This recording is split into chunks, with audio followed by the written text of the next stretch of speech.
So sa ngayon ay mayroon tayong isang Suzuki Smash.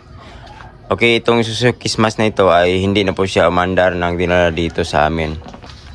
So isira natin sa inyo kung paano ba itong wiring connection, ang kanyang mga posisyon ng kanyang CDI. So mas maganda, mas mainam kung mayroon tayong wiring diagram sa kanyang CDI, kasi napaka-importante po na mayroon tayong diagram na nakaposisyon sa bawat pin ng ating CDI.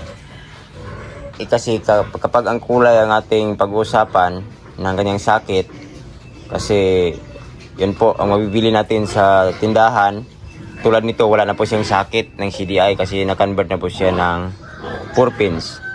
So pinutol na ang kanyang original sakit at wala na po siyang CDI. So maaari tayong magkamali pag hindi natin alam kung kung ano ang koneksyon ng bawat pin o koneksyon ng ating bawat dito sa kanyang pin connection ng ating CDI. So alamin natin, tingnan natin mga kagrasa, i-share natin sa inyo para naman ay mayroon tayong mga idea.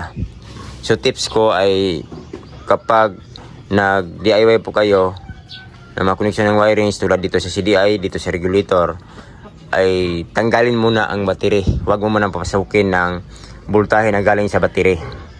Kasi although mandar lang ang isang motor Suzuki Smash, kapag okay ng kanyang voltage regulator, lumalabas ang kuryente dito sa ating high tension wire kahit wala siyang battery.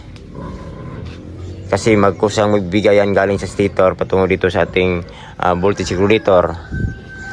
Kapag ikrang mo ay lalabas ang kuryente galing dito sa ating CDI patungo dito sa ating ignition coil. Yan dito. Kapag ikrang mo kahit wala siyang battery. So pinaka-safety, tanggalin muna ang battery. Kasi pag nagkamali kayo dito ay maaring pumputok ang CDI, masisira ang CDI na binibili natin. So ito aftermarket na po itong CDI na to. Hindi po siya orig kasi wala na po siyang CDI pagdating dito. Kasi napaka-importante po na malaman natin kung ano ba ang kanyang function ng bawat posisyon ng ating CDI.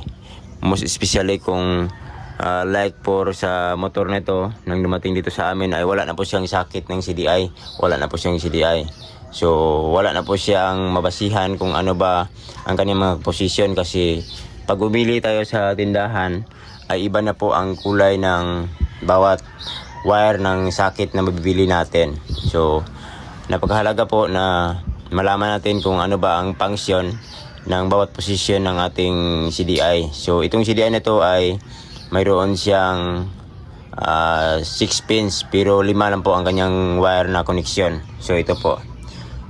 So i-share natin sa inyo kung ano ba ang bawat posisyon nito sa sakit na to, kung saan ba siya galing, saan patungo at ano ang kanyang function. So yan po magrasa, no? Samahan niyo ako sa pag-share ng mga kaalaman dito. So isa-isahin natin ang bawat wire na ito, kung para madali na lang sundan kung ano ba ang pinaka function ng bawat posisyon ng pin. Kasi iba na po ang kanyang kulay, oh. Tingnan nyo.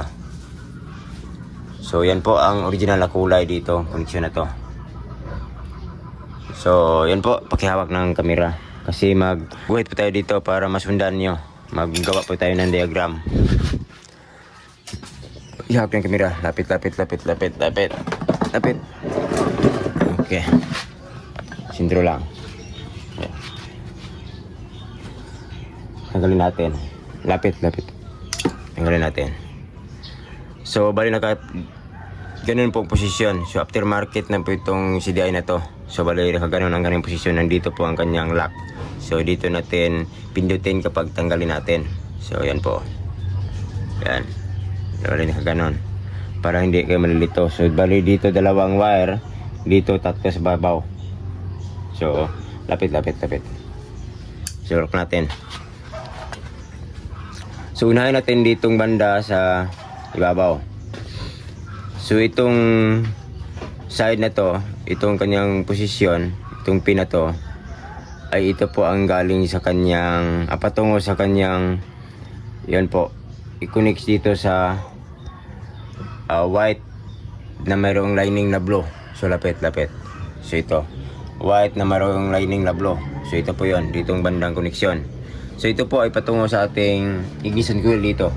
So dito ignition coil dito. Ito. Yan. So yan, ignition coil.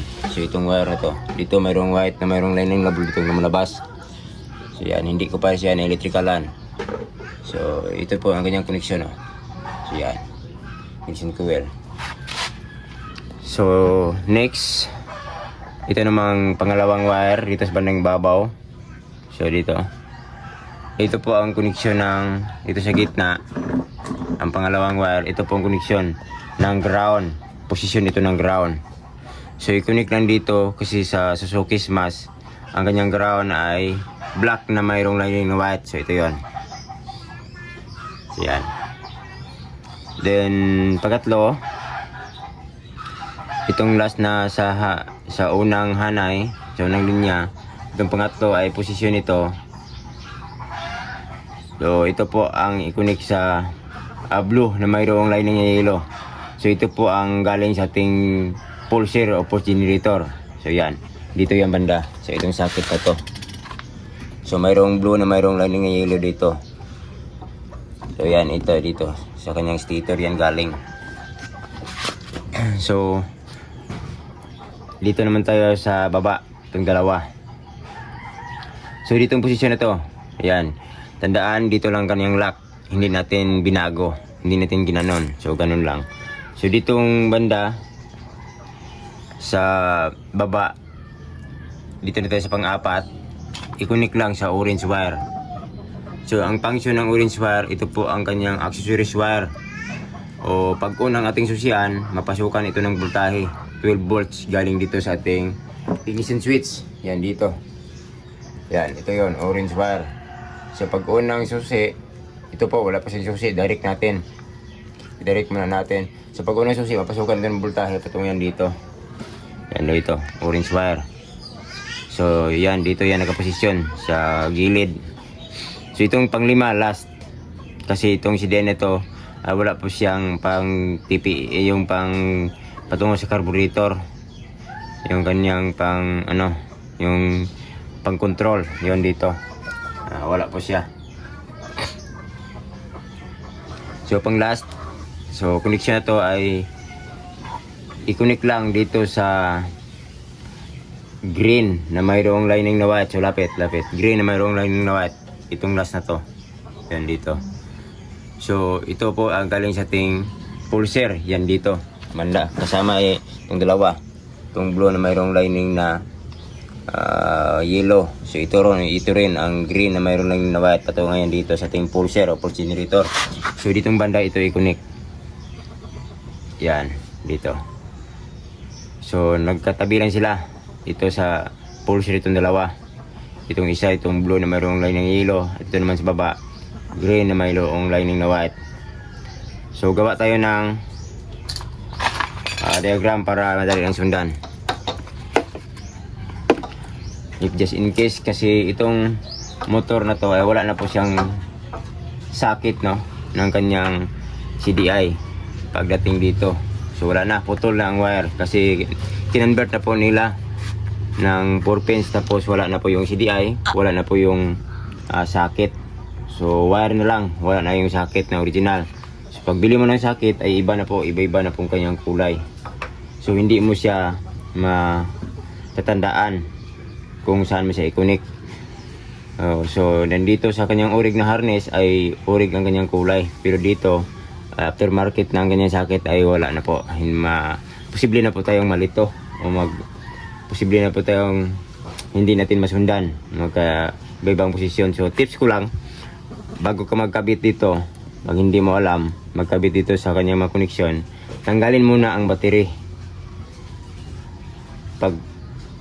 Tanggalin muna ang battery dahil sa pag-crank lang mo siya mapapasukan ng voltahe dito sa orange wire. Kasi pag mayroong battery, pag kapalik kayo sa koneksyon, maring masira ang CDI, pumuktok. So pag walang kuryente ay ilipat-lipat mo. Sundin mo lang itong diagram nito para madali lang sundan.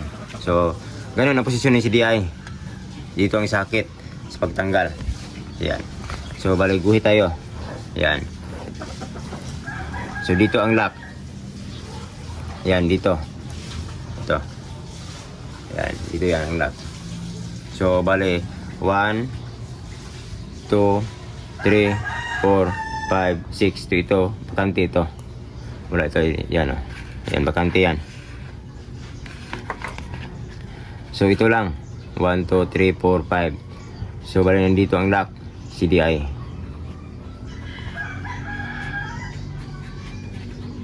So, ditong banda, yan, dito, sa bandang ibabaw.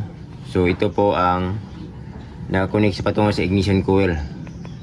Ignition coil. So, dito patungo yan dito, ignition coil. So, ang kulay nito ay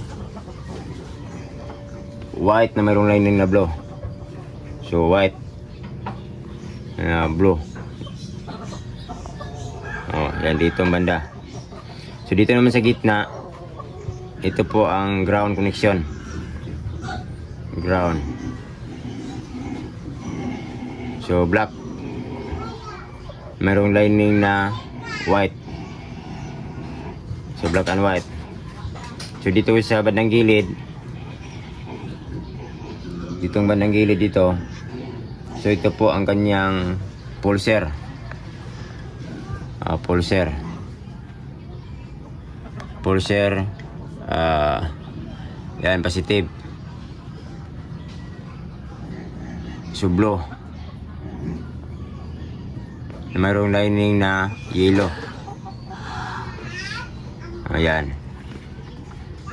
So, dito si bandang ibaba naman, pang-5. Yan. Dito yan. So, ito po ang kanyang 12 volt supply.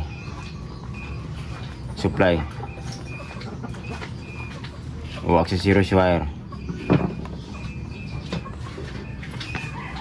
So, galing susian from ignition switch.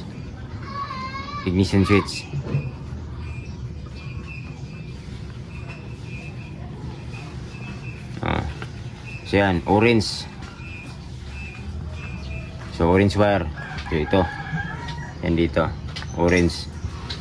So, itong pinaka-last. Ito po ang pulser. Negative. So, green.